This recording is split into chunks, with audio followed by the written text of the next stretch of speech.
Hey Chartwell family and friends, welcome to the Team Loughton World Headquarters, where we'll be spending most of our summer this year, like a lot of us, just in our backyards. But wanted to give you guys an update on some of the things that the leadership and the staff have been talking about with regard to the easing of the COVID restrictions and what that looks like for us as a congregation over the next number of weeks.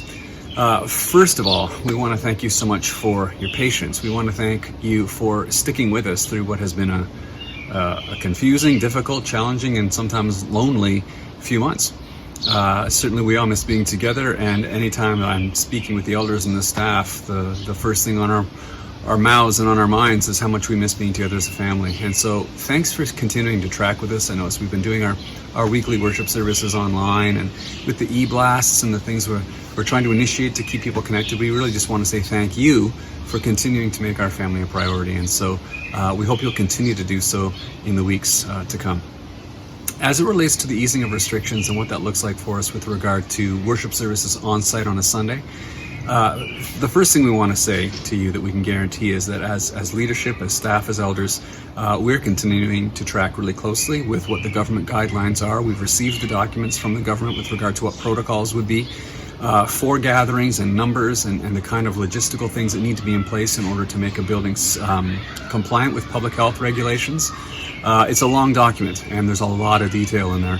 But what we can guarantee you and assure you is that we will be continuing to track with what the government and with what public health is saying so that we're providing the best possible scenario for the time when it comes that we come back together again as a congregation. So our first commitment to you is to follow the best public advice we can get from those who know far more about contagious and infectious disease than any of us do. So our first commitment is we will continue to track with that and keep you up to date as things change or as things unfold.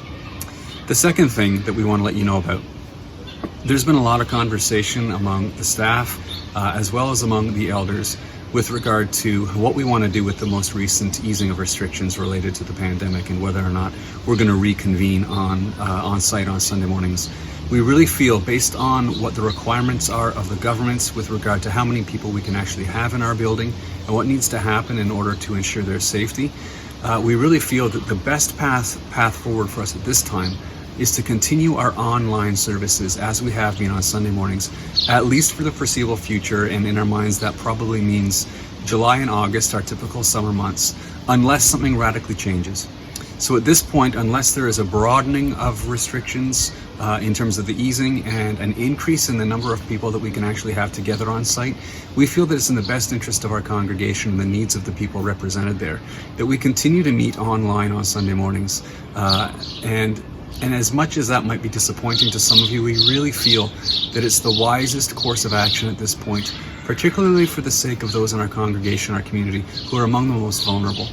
And what we don't want to do is create a situation where only some of us can come back together and that others aren't safe enough and therefore are excluded. That's just something as elders and staff we feel pretty deeply. We don't want to create two categories of people, those who can be there and those who can't. In fact, if it were up to me and up to the elders and the staff, we would seek to find ways where potentially our most vulnerable people are the first ones to be back. Because I really believe that the church should be safest for those at the greatest risk. So at this time, we're going to continue with our online services. To do otherwise, if we were to meet in person on site right now, based on the guidelines and the capacities that we are working with, we would probably only be allowed to have about 80 people at a time in the building, and that's in fact all we could get into our sanctuary and still observe 6 feet of distance.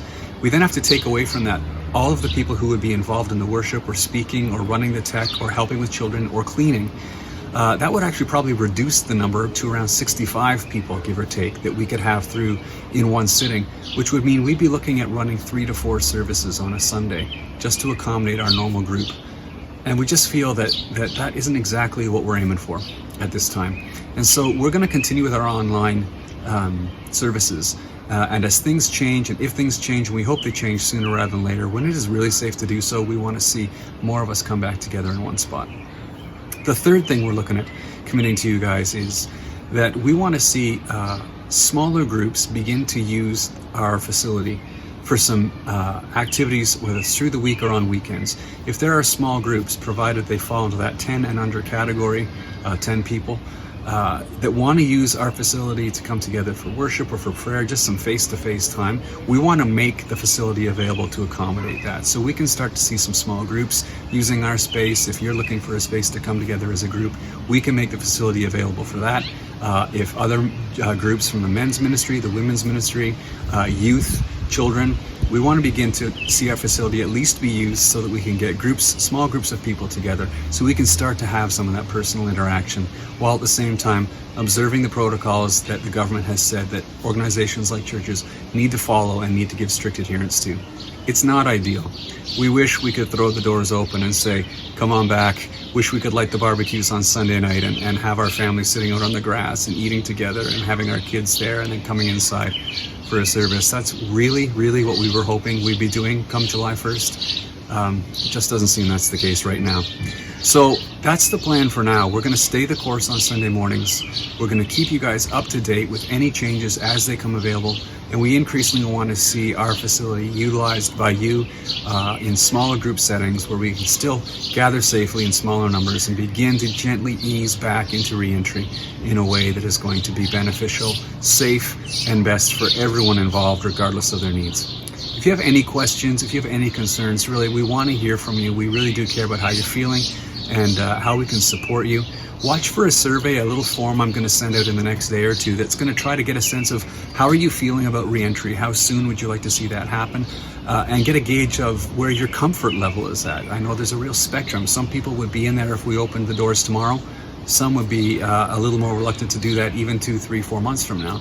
We want to just get a sense of what the pulse is of you, our church family. So watch for that form to come out.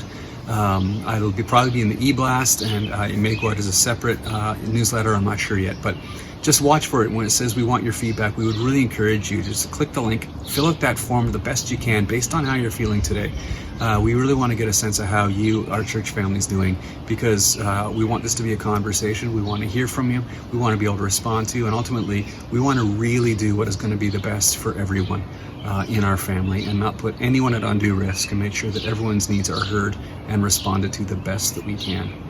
In the meantime, thanks again for hanging in there as we head into the official beginning of summer with the arrival of July and August. I really do hope that the next couple of months are going to afford you opportunities to rest, recharge, in whatever capacity possible for you to be engaged with family and friends. We know that our summer in Canada is blessedly short. I hope that you can make the most of it. I hope that the Lord gives us his favor with beautiful weather, although I know the farmers want rain. But whatever that looks like for you, I hope that this summer is going to be a great time to exhale a bit, especially after, the strange intensity of the last 3 months, the slow-moving intensity of a pandemic and isolation and social distancing. Again, you have any questions, anything you'd like to share with us, watch for that form, but also please feel free to contact me, contact the main office anytime, reach out to any one of our elders. We would love to hear from you. We would really appreciate your feedback and want to be there to serve you however we can, even in the limited capacities that are available to us. You are loved, you are missed, and I look forward to seeing you again sooner rather than later.